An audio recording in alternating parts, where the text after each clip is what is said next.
Shakur moved so well. He won every round, and he was just a step ahead with quickness and just with, just the plan himself. Great plan coming in, and he did well. Congratulations to him. He won all the rounds? Is that what you're saying? He won all 12 rounds? Well, maybe he lost one, but he won the majority of rounds. At what time did you realize that this was just going to be Shakur taking over the whole fight? After the fourth round. After the fourth round? Yeah. Yeah, you don't scare me. I'm not scared of you. Upstairs, let's make it happen. Let's make it happen. Let's make it happen. Let's make it happen. Let's make it happen. We only got to keep talking. Let's make it happen. Okay? Eddie, I want him. We're ready. He's Where you want it? He's food. Wembley? He's food. I got him. Okay?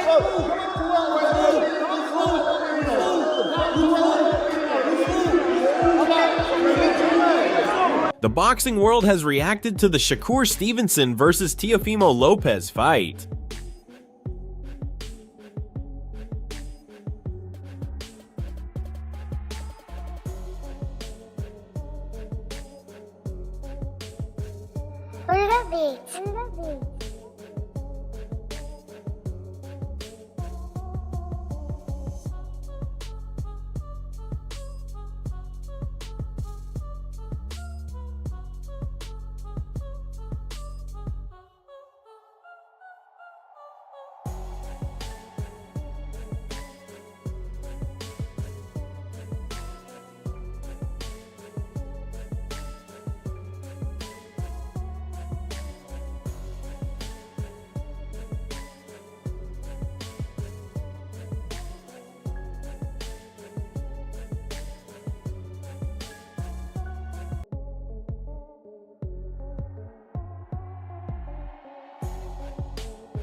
They promised fireworks, and boy, they delivered. What played out tonight was a fight fans had circled for months. A chess match of speed, timing, and will that swung back and forth like a pendulum. By the time the final bell rang, the arena was exhausted. The fighters were spent, and the boxing world had already moved from play-by-play to immediate passionate reaction. From the opening seconds, it was obvious this was not going to be a one-note affair. There was probing, measuring, and the kind of cautious respect between two elite-level pros that makes the first few rounds feel like a palpably tense negotiation. The early minutes were littered with sharp jabs and counter jabs, the sort of clean, clinical boxing that only looks simple when it's executed well. There were stretches where the rhythm felt like a classical conversation, sentences exchanged, ideas tested, and then sudden explosive punctuation marks when one fighter landed a compact combination that made the crowd gasp. Both camps clearly came into this bout with a plan and the ability to pivot when the original blueprint didn't work. One man used lateral movement, timing, and crisp counters to score with surgical precision. The other came forward in waves, trying to shorten the distance, work the body, and turn those small openings into much larger ones. Those contrasting approaches produced a fascinating ebb and flow. There were rounds where the countering stylist looked untouchable, slipping, turning defense into offense, and popping out with bursts of scoring punches. And there were rounds where the pressure fighter made it difficult to hold a single line on the scorecard simply because the aggression forced awkward exchanges and clinches that robbed the other man of clear sight lines to land. It was a beautiful tension between calculated avoidance and purposeful collision, and the audience felt every change in momentum as if it were a physical shove. Some sequences felt destined to live forever as gifts and slow-motion breakdowns. There was a middle round swing where a quick flurry from the aggressor landed flush and had the other man sliding back on his heels for the first time. The momentum visibly shifted for a couple of rounds afterward, not just on the judges' cards, but in the fighter's body language. Then in response, a late round burst from the countering stylist. A series of crisp 1-2s that backed the forward man against the ropes and forced him to reset reminded viewers that timing and accuracy can be just as devastating as raw force. Those moments were not merely about physical impact. They were psychological punctuation marks. You could see a fighter's posture change. The corners leaning in, trainers shouting corrections and encouragement. That's the human theater of boxing. A single 2 or 3 second exchange can change how both camps approach the next 3 rounds. This made the Shakur versus Teofimo fight more interesting. But what made this fight especially compelling was how both athletes adjusted from round to round. When the pressure fighter found some success in closing the distance, the other man began to vary his rhythm, doubling the jab, stepping off to the left, and choosing precise counter angles instead of trading recklessly. Conversely, when the counterpuncher enjoyed a stretch of cleaner shots, the forward man began to loop in uppercuts and body shots more frequently. The kind of inside work designed to blunt a fighter's mobility and change the shape of exchanges. Those micro-adjustments are what separate elite fighters from merely very good ones.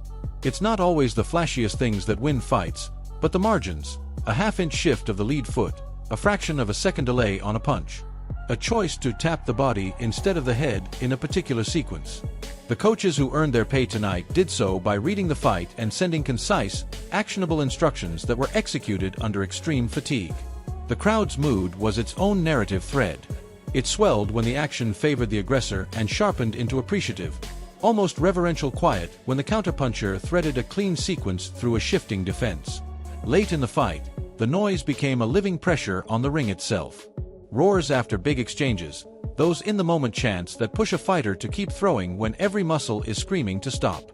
Ringside commentators alternated between breathless description and technical deconstruction. And social media followed in near real time with reaction clips, hot takes, and those clips of veteran trainers pausing frames to point out that crucial foot placement or subtle head tilt. It's increasingly rare for a fight to achieve both mainstream excitement and technical fascination, but tonight it managed both.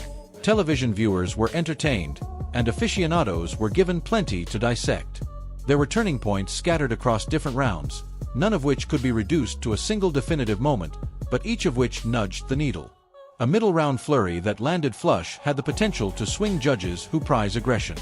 A later sequence of counters that visibly stunned the aggressor reminded scorekeepers that clean, visible punches count for plenty. The last rounds were especially telling. Both Shakur and Teofimo showed conditioning and torque. Not just the ability to keep punching, but to sustain proper technique while breathing heavy and nursing sore spots. That's where high-level camps win fights by ensuring their fighter can execute under duress. Watching them trade in the final minutes felt like watching two people who had pre-committed to leaving everything in the ring and both honored that commitment in full. Post-fight images and the short clips of the immediate moments afterward were a study in contrast. Embraces and handshakes, stiff smiles, trainers with eyes that looked like they'd aged decades. During one night, there was a mutual acknowledgement that both men had answered the call. They were sold. A fight that was competitive, dramatic, and technically rich. Media interviews that followed were equal parts praise and analysis because no observer wanted to reduce what they'd seen to a lazy headline.